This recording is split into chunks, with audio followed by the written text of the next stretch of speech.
Tahukah kalian, Nabi Samun, nabi terkuat yang paling ditakuti. Nabi Samun adalah seorang pahlawan berambut panjang, memiliki mukjizat dapat melemahkan besi dan merobohkan istana. Nabi Samun berasal dari Bani Israel, kemudian diutus oleh Allah di tanah Romawi, untuk berperang melawan bangsa yang menentang ketuhanan Allah. Beliau memiliki senjata pedang yang terbuat dari tulang rahang unta, yang bernama Liha Jamal. Dengan pedang itu membuat Nabi Samun Al-Ghazi dapat mengalahkan ribuan orang kafir. Kisah Nabi Samun pernah diceritakan Rasulullah, ketika berkumpul bersama para sahabat di bulan Ramadan. Kemudian pada kitab Qisasul Anbiya, dikisahkan, bahwa Rasulullah Muhammad tersenyum sendiri. Lalu bertanyalah salah seorang sahabatnya, "Apa yang membuatmu tersenyum wahai Rasulullah?" Rasulullah menjawab, "Diperlihatkan kepadaku hari akhir ketika di mana seluruh manusia dikumpulkan di Mahsyar. Ada salah seorang nabi yang dengan membawa pedang, yang tidak mempunyai pengikut satupun, masuk ke dalam surga, dia adalah Samun. Tak hanya digunakan untuk berperang, ternyata pedang beliau memiliki keajaiban lain, yaitu pada saat Nabi Samun merasa haus dan lapar, atas izin Allah dari pedangnya dapat muncul makanan dan minuman. Karena kehebatan dan ketangguhannya ketika melawan musuh, Nabi Samun begitu disegani oleh orang-orang kafir. Selain itu, ia juga termasuk sebagai ahli ibadah. Tercatat Nabi Samun sanggup beribadah selama 1000 bulan, hampir tidak pernah lepas dari sholat malam dan siangnya berpuasa. Beliau terkenal sebagai pembela agama Allah, yaitu mengesahkan Allah, berperang melawan kafir dengan berbekal senjata dari tulang rahang unta. Kehebatan dan ketangguhan Nabi Samun dipergunakan untuk menentang penguasa kaum kafir pada masa itu, yakni Raja Israel. Dengan segala kehebatannya yang dimilikinya, ia dibenci oleh para musuhnya, terutama dari golongan orang kafir.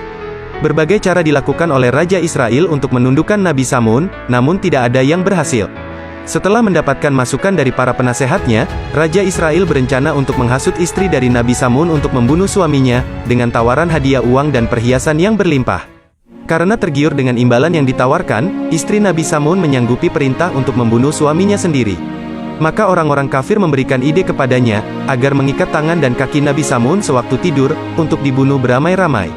Pada percobaan pertama ia gagal, karena kelelahan menunggu selesai Nabi Samun ketika sholat tahajud.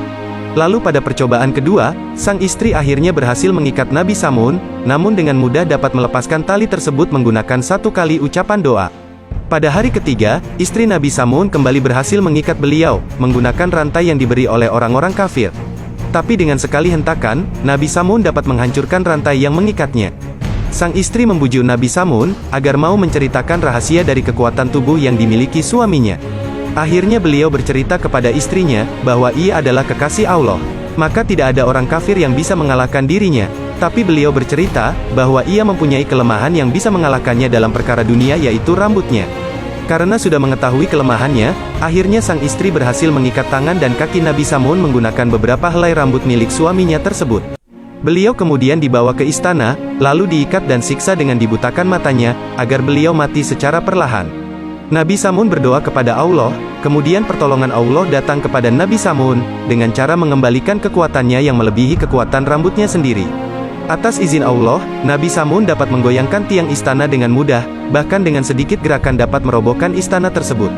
Akhirnya istana Raja Israel hancur lebur dan menimpa orang-orang kafir dan termasuk istrinya yang mengkhianatinya.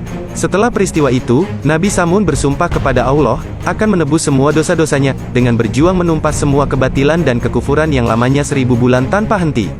Beliau juga menyibukkan diri dalam beribadah kepada Allah, malam hari memperbanyak sholat malam dan di siangnya dengan melakukan puasa. Nah, itulah kisah Nabi Samun alaihi salam. Semoga kisah ini memberikan ilmu pengetahuan kita. Nah, semoga video ini bermanfaat dan menambah ilmu pengetahuan kita. Amin, amin, ya robbal alamin.